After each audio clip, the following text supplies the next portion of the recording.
Salam jumpa saudaraku, renungan pagi penyejuk iman kembali menyapa saudara dengan tema Brevis esse laboro obscurus vio. Sebelum mendengar firman, mari berdoa. Tuhan, sadarkanlah kami bahwa Engkau adalah Allah yang berkuasa dan yang merancangkan hidup dan masa depan kami. Karena itu penuhilah hidup kami dengan roh-Mu, agar kami percaya bahwa tidak ada rencana-Mu yang gagal. Demi nama Yesus Kristus kami berdoa. Amin. Firman Tuhan, Kejadian pasal 26 ayat 12. Maka menaburlah Ishak di tanah itu, dan dalam tahun itu juga ia mendapat hasil 100 kali lipat, sebab ia diberkati Tuhan.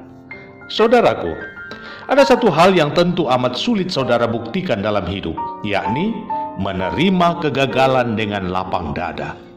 Tetapi saya hendak menegaskan hal ini kepada saudara. Kegagalan adalah ilusi yang menggoda saudara untuk berhenti melangkah meraih asa. Kegagalan hanyalah perasaan yang menjustifikasi saudara bahwa saudara tidak bisa, sehingga saudara menyerah dan tidak berusaha untuk mencoba dan mencoba lagi.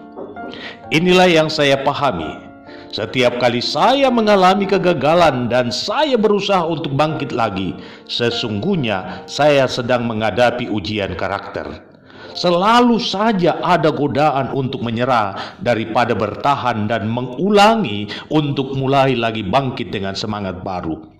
Tetapi ini yang menyemangati saya. Tuhan tidak menciptakan saya dari bahan rongsokan. Dan di mata Tuhan, hidup saya lebih daripada emas ataupun permata. Karena itu, saya berusaha untuk terus berjuang dan tidak akan pernah berhenti melangkah hanya karena sebuah kegagalan. Saya tetap fokus pada tujuan hidup yang Tuhan sudah tentukan bagi saya, bahwa saya akan menjadi bintang.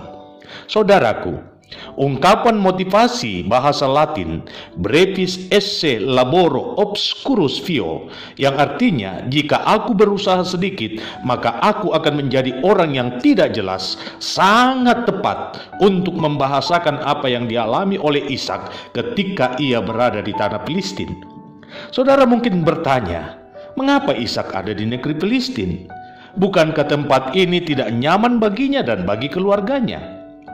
Ishak ada di Filistin sebagai pengungsi.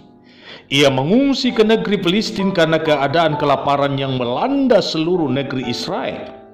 Sekalipun Filistin juga mengalami dampak yang sama, namun mengungsinya Ishak menunjukkan bahwa di Filistin masih ada kesempatan untuk mengembangkan usaha, bahkan menghidupi seluruh orang yang ada bersamanya.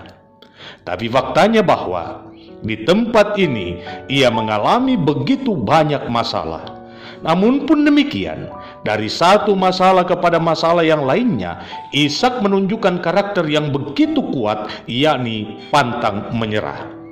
Dalam keadaan yang sulit akibat kemarau panjang, Ishak menabur sebab ia percaya bahwa ia akan menuai hasil dari apa yang dikerjakannya.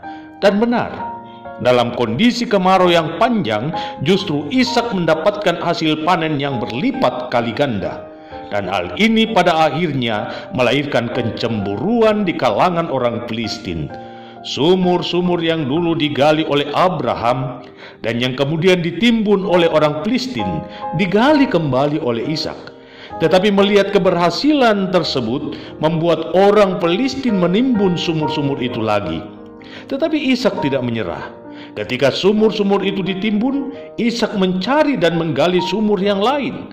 Ketika sumur yang digalinya itu ditimbun lagi, Ishak mencari tempat lain dan menggali lagi sumur yang baru.